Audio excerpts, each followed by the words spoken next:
Well, welcome back to the VIOSO booth, and I'm proud to present you another awesome product, EXAPLay 3. You know, VIOSO, our core competency is projector calibration and LED calibration.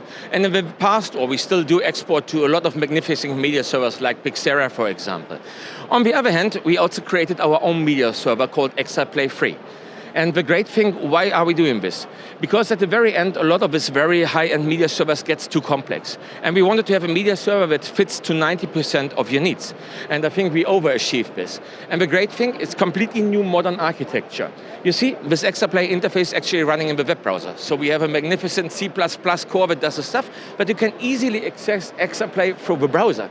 That's a super advantage if you're on installation. You just take your laptop, you enter the IP, and you're on there.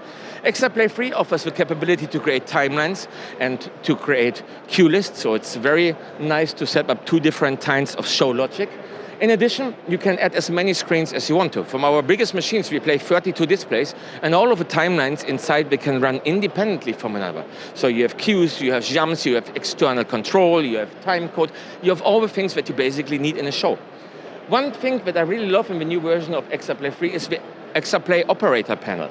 That means an operator gets to see all the queues, gets to see all the custom controls for shaders, for example, and has a nice overview. And with a click of a mouse, he can transform these buttons into a user interface. So you can create a user interface for a janitor in installation. You can create a user interface for an end customer. That's a very strong and very easy show control that is integrated in the stuff.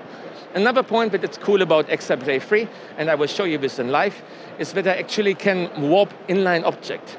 A lot of situations you might just want to place an object somewhere, so there's an integrated warping per object. That's pretty cool. The same, what's also very new and hot, is that you can add certain real-time effects to this object. And another thing that's great, HTML capture. You see, I could talk about EXAPLay 3 forever. I think the best for you is just to try it. Give it a download, give it a try, and I think you will be as amazed as I am. Thank you so much.